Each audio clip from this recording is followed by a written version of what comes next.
and welcome to All Things Career Services with TNT. I'm Dr. Tracy Spots. And I'm Tatyana. Gause. And listen, friends, we got a good one for you here today. I've got my brother from another mother, Mr. Eli Tevis. That's right. Tell us what you do here, Eli. I am the Director of Accessibility Services. I've been here for almost a year now. It'll be a year October 1st. Oh my, it's been that long? Feels like it's been longer.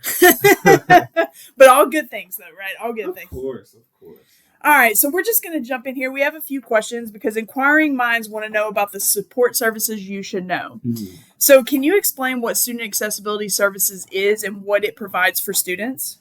So accessibility services here, we work with students who have been diagnosed with a disability, a learning difference, or that kind of thing. Across other colleges, you might find a disability resource center or disability services. We like to acknowledge that a lot of the students we deal with have been diagnosed with things, but it's not necessarily disabling or that kind of thing. And some students don't identify as a disabled person. So I think the title change was more all-inclusive. It happened before I got here, but I love it. So awesome. One of the things, some of the stuff we provide for students is just accommodations in the classroom and testing environments, just to tear down some of those barriers that might be created by the symptoms of their diagnosis. Gotcha. Perfect. So who can use SAS? Like, is it only for students with a visible disability, or does it include other needs as well? For example, like chronic health issues or anything like that? That's a really good question because chronic health issues is a really big one, as is anxiety and ADHD. We do a lot of talking about disabilities that aren't visible to the naked eye. I think about 90% of our students, if they walk up to you, you wouldn't notice whatever they might be diagnosed with. That other 10%,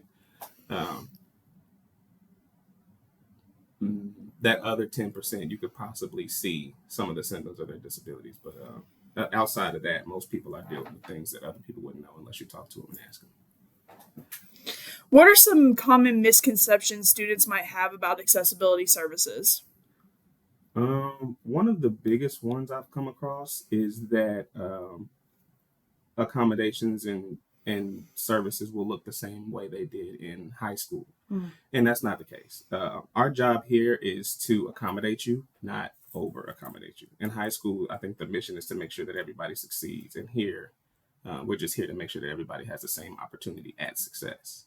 So a lot of accommodations that students come here bring in their IEPs and their 504 plans, we kind of have to talk to them and say, hey, this isn't going to translate here because we're not allowed to give you an unfair advantage over your colleagues or your classmates. And but yeah, that's probably the biggest misconception, is that it's going to look exactly the same, and it almost never does. Gotcha. And then what does the process look like if a student thinks that they need the services, and also where should they start, or what steps should they take?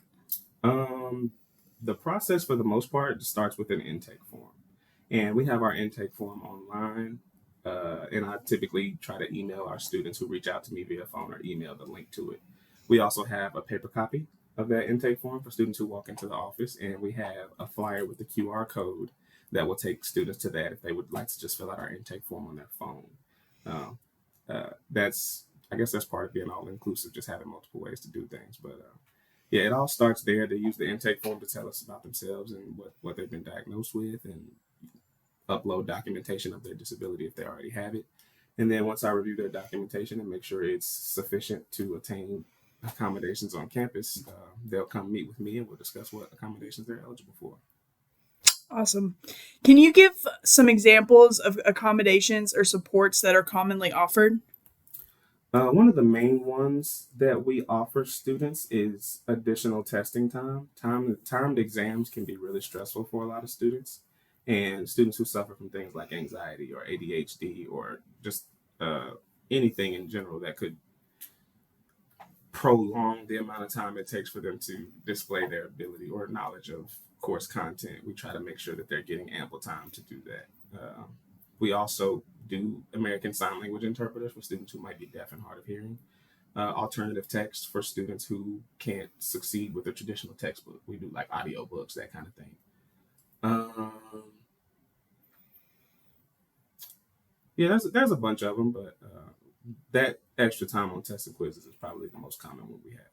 Gotcha. What would you want students to know if they feel nervous about asking for accommodations or think that they may be treated differently?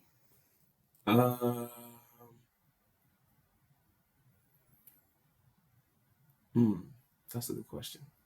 What would I want them to know if they felt nervous about it? Mm-hmm. Closed mouths don't get fed, I guess.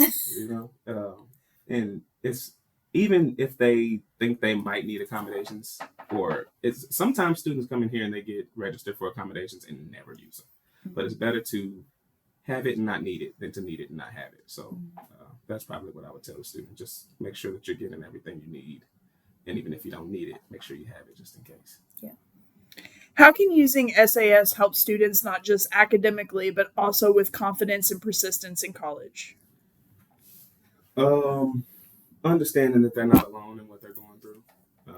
The fact that there's procedures and things like that in place for whatever they might be suffering from should tell them that there are people who have walked in their footsteps before they ever got here. And that, for me, that's always been a big thing, just knowing that there's somebody that I can reach out to that understands and will help me along my journey. So, yeah.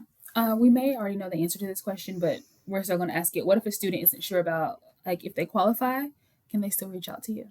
Absolutely. Yeah. I encourage students to reach out to me. As a matter of fact, I've probably over-encouraged students to reach out to me. And I probably take a step back in that department. Oh, that's good. You're granting access to our students, and that's what's important. Mm-hmm. All right, so the last question we have for you, what's one message of encouragement or advice you want every BCTC student to hear about seeking support? Take advantage of the resources. I remember my first couple of years in college, I didn't know what all resources were available to me. I probably never met with my advisor my first 2 years in college. I never used the tutoring center my first 2 years in college. It wasn't really until I got to grad school that I saw, okay, there's something in place for just about everything on the college campus. And when you seek out that support, it doesn't make you less of a student, because I promise you the best students are using all of those supports as well. That's true. All right. Well, thank you so much, E-Money. Appreciate you. Well, I appreciate you guys for stopping by, and I'll be over to bother y'all in y'all's office pretty soon. So. That sounds good to us. All right. We'll be back in another week with another episode of All Things Career Services with TNT. Have a good one.